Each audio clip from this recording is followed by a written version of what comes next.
Now, you normally get four kinds of rebels in every room. The first rebel is the rebel, full-blown rebel. The second one is a rebel in the making. The third one is a closet rebel, and the fourth one is anti-rebels. Now, like the Caledonian Housing Association says, we are going to keep it simple, keep it personal, and make it right so that we can all feel safe and included. Okay, so you're ready. In a minute, I'm going to ask you, for those who are full-blown rebels, I'm going to ask you to stand up and, like we in South Africa would say, yebo. And if you are a rebel in the making, all you have to do is raise your hand and say, aye. We are in Scotland after all. And for the closet rebels, all you have to do is blink twice and maybe even nod your head if you're feeling a bit risky. It's like saying, we know you're a rebel, but keep it between us. And for my anti-rebels, I know you're already a rebel, but all you have to do is do your best James Bond impression. You can even, if you need inspiration, just think of the last time someone wanted to speak to you while you were trying to heat up your lunch, and all you wanted to do was make them go away so you can eat in peace. Okay. Are you ready? Quick recap. Rebels, stand up and say yebo. Rebels in the making, raise your hand and say aye. Closet rebels, blink twice or even nod your head. Anti-rebels, James Bond impression. Okay, you ready? Are you a rebel? Fantastic. Fantastic. As you can see, that was a way more fun than you expected, right? Now, let's see what rebel stands for. And if any of these traits ring true for you, I want you to stand up. So the true trace of a rebel is 1, being resilient. Are you resilient? If you are, stand up. 2, empathy.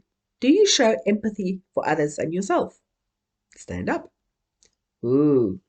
Do you by any chance break some rules? Ooh. Stand up. How about evolving? Do you always evolve? And last but not least, are you able to light up? Now, as you can see, you're all rebels, you're all standing. So congratulations and give yourselves a round of applause. Well done. This is, after all, your game of life. No rules, no failure.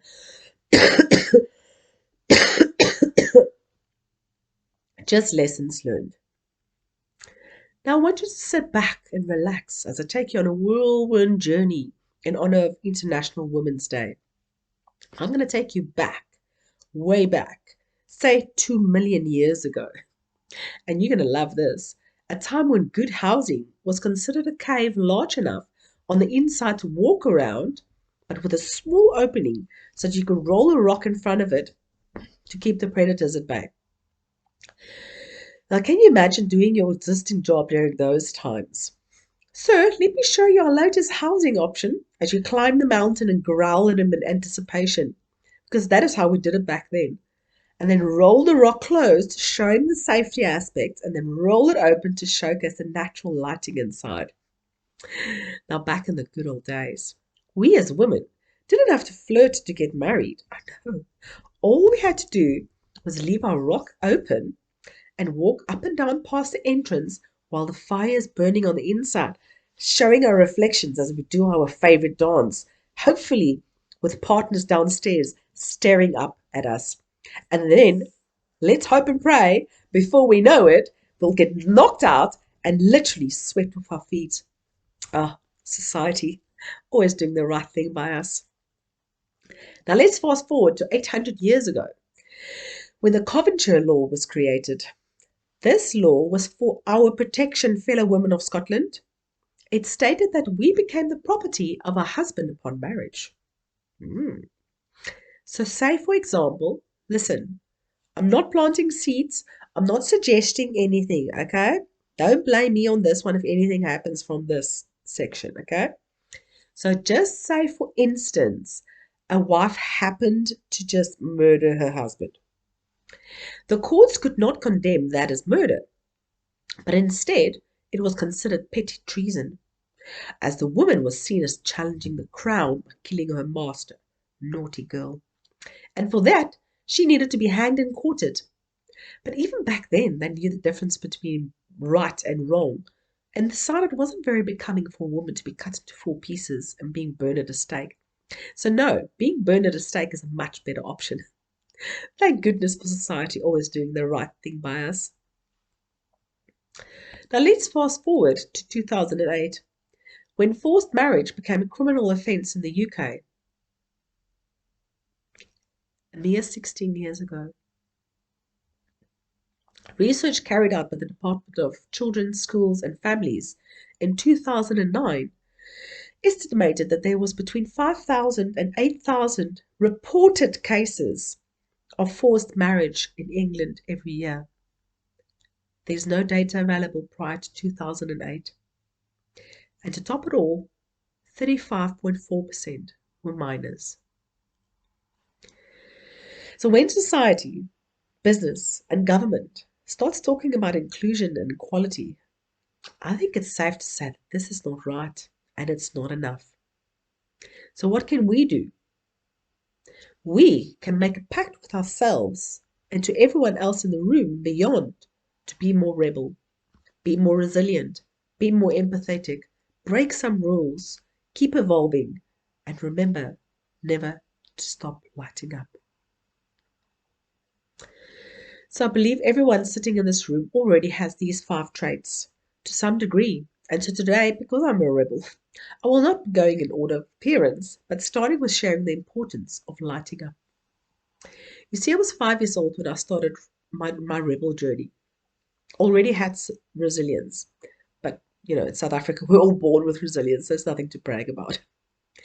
But it was during this time that something odd was growing within me. I became an eternal optimist, always looking for the light inside others and around me. I was such a big optimist that I once lost my job at a photographic processing lab just because I couldn't focus on the negatives. Honestly. The real reason was that when I was a little girl, I saw the light leaving someone's eyes, someone whom I loved dearly. And from that day onward, I did everything in my power to relentlessly find the light in and around me. You see, she was beautiful, full of life, did everything for everyone. She was the perfect daughter, wife, mother, friend, even colleague. No one saw it coming. She was always so friendly, so helpful. She gave away everything to everyone around her. So much so that she had nothing left to give herself. You see, she was such a good girl, stuck by the rules. She did everything society asked of her and more. But no one told her to keep her own light alive. And so little by little, the light inside of her became smaller and smaller, until one day she was completely consumed by the darkness around her. And on that fateful night, my mum chose death rather than facing another day in the darkness. And it was her choice, not much of a choice, to leave this world that became my reason to stay and relentlessly search for the light. I made it my mission to find small little miracles wherever I go, because the minute I stopped looking for things that light up my life, I found myself staring at the darkness, and I couldn't allow it to swallow me up again. I've been there, as I'm sure some of you've been there, and it can suck us in and pin us down until we feel like the air's been squeezed out of our lungs and life becomes dark and dreary. And the one thing I want you to know about why it's so important to keep that light inside you burning brightly is because often you don't see it coming either. Small things like answering the phone or responding to emails can start to feel overbearing and too much to handle if we choose to allow it. Procrastination and the dreaded imposter syndrome can take over and beat us with the critical voices in our heads. You're not good enough. Why would anyone choose you? You shouldn't put yourself out there. They will laugh at you. That is why searching for the light within you is crucial, because we cannot shine the light for others if our own is diminished.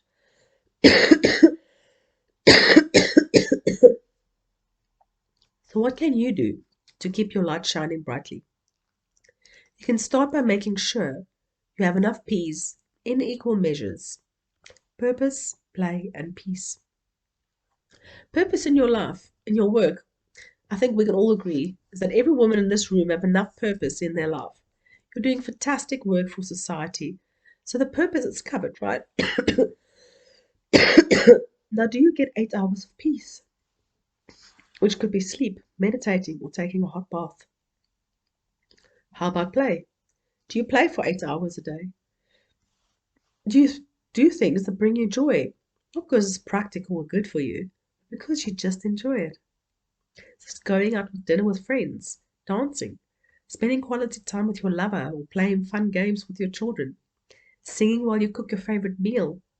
How can you play more? Then at the end of the week, make a tally and see if you spent time in equal measures between play, purpose, and peace. And if you did not, then use the weekend to make up some lost time by playing more and taking walks in nature and just being at peace with yourself. Perhaps I could challenge you as a collective in this room to create more playtime at work. Play equals creativity equals productivity. Just saying. An example would be to create a gratitude game. Get a chalkboard in your passageway or canteen. Write down all your positive things that you love about your company, the people you work with, the clients you serve, and how it makes them feel. Sorry, how it makes you feel. You can even create an online gratitude Trello board for for all of you to work on and pitch on. Create a monthly gratitude challenge. Even create a gratitude graffiti with wall art competitions. There are so many different ways that you can keep the light shining brighter and be happier and more productive as a result. What can you add to this list? Because if we can change the things we look at will change. And as you will see, happiness truly lies in the everyday, most mundane moments. You just have to go look for it. Now, because I'm a rebel, I'm going to spin the wheel to see which letter comes up next. Tell me when to stop. Breaking rules, my favorite one. Oops, what did I say there? I told you to break rules and you work for the housing association. I mean, there are many, many, many, many rules, right? But what if I told you that rules were designed to keep you small? Now, before I start a riot here, let me assure you, it does not mean breaking the laws, but breaking the rules, those limiting self-beliefs which formed a story because perhaps something traumatic happened to you and you did not have the resources to deal with it, and so you created a story to help make sense of a senseless act. You see, as a 5-year-old girl, I was not equipped to handle the fact that my mother died by her own hand. It didn't make sense to me. So in this chaos of trying to make sense of something senseless, I told myself a story that I was not worth loving. There was something wrong with me, and bad things would happen to me because it was my fault. Now, to the conscious mind, this sounds absurd, right? And it is absurd. But this was my belief, which became my rule, and I lived by this rule, which became my truth. For most of my adult life, I lived by this rule until the cracks started to show, and brick by brick they started crumbling around me until one day it was just me and the truth having a stare down, followed by arm wrestle. You see, buried deep inside of me was a little voice that said it was all a lie. It wasn't my fault. I was worth loving. The hard wall around me didn't want to let the softer, more vulnerable side of me to come out. Not because it was mean, but because it thought it was protecting me. It didn't want me to get hurt again. But the thing is, feeling hurt, anger, and pain are part of life.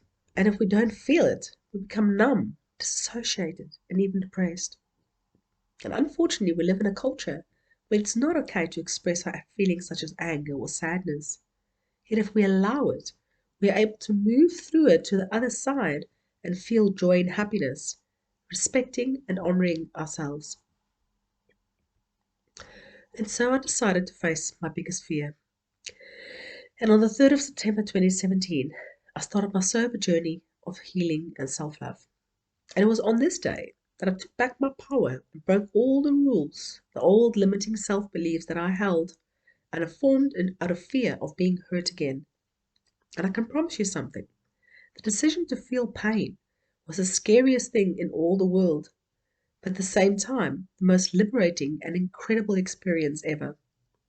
But it takes that first step of courage to look at the things that we need to change around us and inside of us, and then do it despite the fear and pain.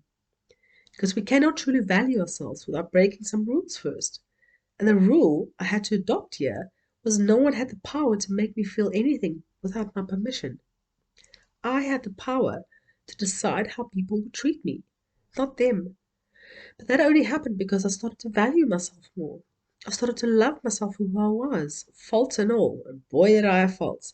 Well, not anymore, because today I'm really perfect. You can ask my children and husband about that. Just kidding, they think I'm an a-hole. So my next question is, what limiting self-belief have you been harboring inside of you for too long? What are you ready to let go of so you can make space for new thoughts, new beliefs, and new rules? Remember, no one needs to know this but you. And this comes to my next point, which is evolving. For us to evolve and grow, we first need integrity. Make things right with ourselves. And if you said you are going to do something, do it. Otherwise, don't say it. If you can make your word your bond, you will trust yourself impeccably, and as a result, be trusted in return. Can you imagine if the people in the Stone Age stopped evolving when they discovered fire? Right, peeps, that's it, we've peaked. Wheel. Who needs a wheel when we've got fire and sharp rocks? So if our Stone Age ancestors didn't have the integrity to admit that there was room for improvement, we might still be sending smoke signals instead of text messages. Now let me tell you something.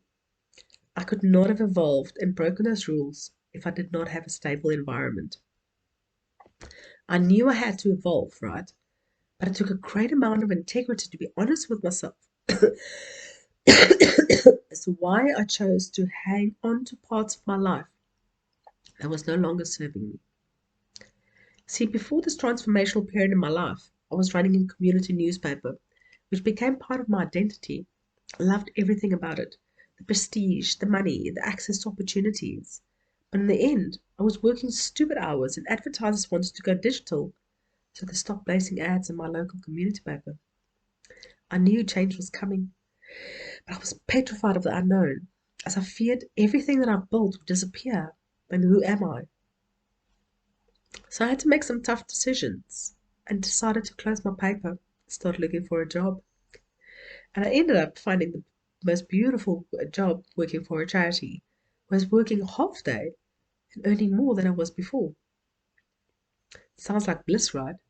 But to me, my ego was hurt. I felt like a failure because I closed my newspaper down that I built from the ground up. And that's when I had to remind myself that I was creating my own rules. And the new rule is that I'm a rebel. And I could change my mind if I wanted to. Yes, I can take a nice cushy job that pays me well for services rendered. Plus I was doing great work in the community. So while I was helping others, it helped me to let go of expectations I had built around what success looked like. Success started looking like coming home at 2 in the afternoon to pick up my kids from school, and then having the freedom to play with them, go to the beach, or have a nap if I choose so. It was liberating and beautiful. It was during this period of evolution that my next massive transformation journey started. You see, change is not linear. It's more like the cha-cha-cha dance. Who here is a dancer? I'm going to need a volunteer, please.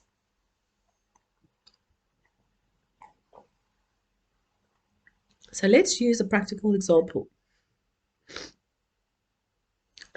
Say you realize that you needed more money because you're going through the cost of living crisis, right?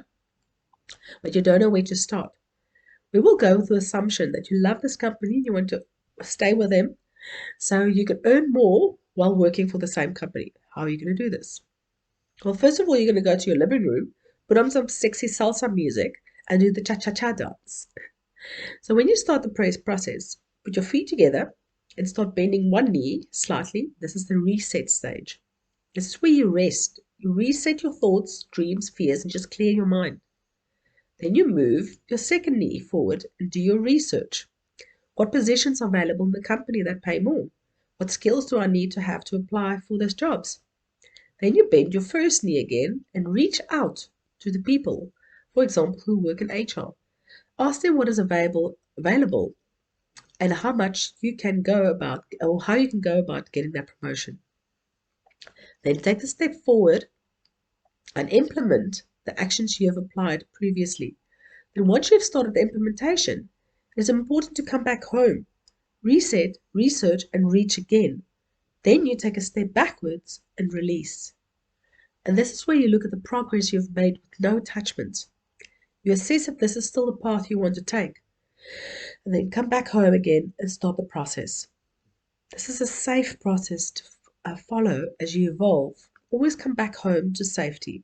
It is only when you feel safe that you can make clear and confident decisions. So while I was in the research stage, it was that I realized that I was truly going to evolve. That if I was truly going to evolve as much as I needed to achieve my goals, then I needed to break all my old rules and bad habits that no longer served me. And it was only because I felt safe at my company that I was able to break free from a habit that kept me bondage for 25 years. Now, my company was wonderful. They gave me all the resources, the training to take the first step towards sobriety. And with their support and guidance, I started my addiction-free journey through self-love and forgiveness. They were compassionate and empathetic and without judgment, which made all the difference in the world for me. So how can you evolve as an individual and perhaps even an organization by creating this space where everyone feels happy and safe enough to evolve? By showing empathy, which is my last point for the day.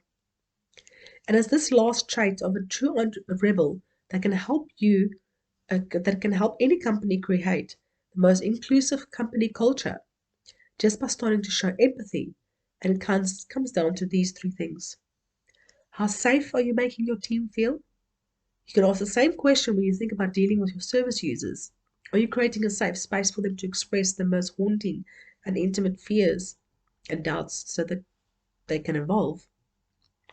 Are you showing empathy, but not only placing yourself in their shoes, but also compassion towards yourself?